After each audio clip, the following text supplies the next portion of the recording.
के नदीम ने जीता गोल्ड, चारों तरफ मच गया बवाल। अरशद नदीम के खिलाफ उठने लगी आवाज, तो क्या बेईमानी से ओलंपिक में नदीम ने जीता गोल्ड। नीरज चोपड़ा बस 3 मीटर रह गए पीछे, गोल्डन बॉय को करना पड़ा सिल्वर मेडल से संतोष। पहली बार कैमरे के सामने नीरज चोपड़ा ने खुलकर बताई नदीम की सच्चाई। क्या नीरज चोपड़ा के साथ किया गया खेल, कैमरे में जो कुछ हुआ रिकॉर्ड देखकर दंग रह जाएंगे आप। जैसे ही नदीम ने जीता मेडल, पाकिस्तान ने भी भारत के साथ किया खेल। भारत के गोल्डन बॉय ने सारे रिकॉर्ड तोड़ दिए। नीरज चोपड़ा से उम्मीद की जा रही थी कि देश को पहला गोल्ड नीरज चोपड़ा ही दिलाएंगे। नीरज ने पूरी ताकत के साथ भाला फेंका था, जबरदस्त तैयारी के साथ नीरज ओलंपिक में उतरे थे और उन्होंने अपने सारे रिकॉर्ड तोड़ दिए। लेकिन नस्ली बाजी पाकिस्तान के अरशद नदीम मार ले गए, जिसके बाद नीरज चोपड़ा का चेहरा गुस्से से लाल हो गया और अब सोशल मीडिया पर बवाल मचा हुआ है।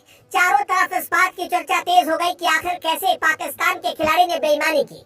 कैमरे पर अलग अलग सबूत पेश किए जा रहे हैं। सोशल मीडिया पर एक बवंडर आया हुआ है। नीरज चोपड़ा ने क्या कुछ कहा, अरशद नदीम ने क्या कुछ कहा और क्यों बवाल मचा हुआ है, पूरी कहानी आपको जरूर जाननी चाहिए। अभी तक इस ओलंपिक में भारतीय टीम के हाथ कोई गोल्ड मेडल नहीं आया। यही वजह रही कि नीरज चोपड़ा से फैंस को काफी उम्मीद थी। नीरज ने पूरी ताकत के साथ खेल किया था, लेकिन अरशद नदीम से आगे नीरज चोपड़ा नहीं निकल पाए, मगर उन्होंने अपना पिछला रिकॉर्ड तोड़ दिया और इस बार करीब 90 मीटर का भाला फेंका, जो कि अपने आप में बहुत बड़ा रिकॉर्ड है। मगर अरशद नदीम के 92 मीटर के थ्रो को नीरज चोपड़ा क्रॉस नहीं कर पाए। कैसे कहानी पूरी बदल गई आपको बताते हैं। नीरज चोपड़ा ने जबरदस्त तरीके से ओलंपिक में क्वालिफाई किया था, सबसे दूर भाला फेंका था।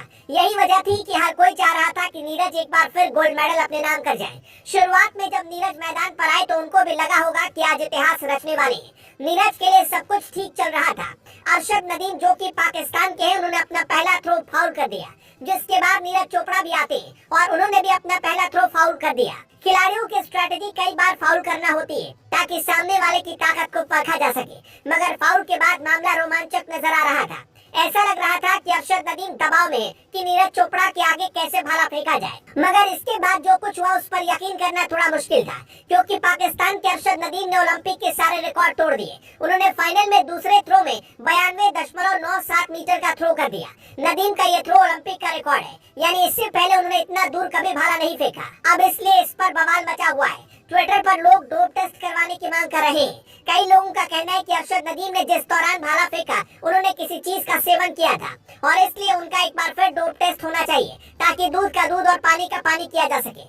हालांकि ऐसी बातों में क्या कुछ सच्चाई है, इस पर कुछ नहीं कहा जा सकता, लेकिन सोशल मीडिया पर तो इसी बात की सबसे ज्यादा चर्चा है। हर कोई हैरान है कि आखिर जहाँ पर एक से बढ़कर एक भाला फेंकने वाले एथलीट 90 नहीं पहुँच पाए, वहाँ पर कैसे नदीम ने 92 से भी ज्यादा मीटर भाला फेंक दिया। कई लोग तो नदीम की बंद होती आंखों को सबूत के तौर पर दिखा रहे हैं और कह रहे हैं कि सामने है, देख लो कैसे नदीम भाला फेंकने के दौरान एकदम चुप थे और मदहोश थे। सवाल ये कि आखिर नीरज से कहां पर गलती हो गई और क्यों उनको गोल्ड मेडल नहीं मिल पाया। तो उसका जवाब है, अगर कोई भी शुरुआत में ही 92 मीटर का भाला फेंक देगा, तो जो कि अपने आप में रिकॉर्ड होगा, तो सामने वाले पर दबाव आता है। माना जा रहा है कि यही दबाव नीरज चोपड़ा पर भी आया और उन्होंने अपना बेस्ट फेंका। करीब 90 मीटर भाला फेंकना अपने आप में एक इतिहास है। हर कोई सिल्वर मेडल के लिए नीरज चोपड़ा को बधाई दे रहा है, लेकिन नीरज ने कहा कि मैं अपनी ताकत के साथ लड़ा, मगर शायद मेरा दिन नहीं था। वहीं नदीम ने गोल्ड जीतने पर देशवासियों को बधाई दी, लेकिन सोशल मीडिया पर अरशद नदीम के डोप टेस्ट की मांग हो रही है। दोस्तों, आपको क्या लगता है, क्या कोई बेईमानी हुई या फिर अरशद ने अपने दम पर खेल किया? अपनी राय कमेंट बॉक्स में जरूर बताएं।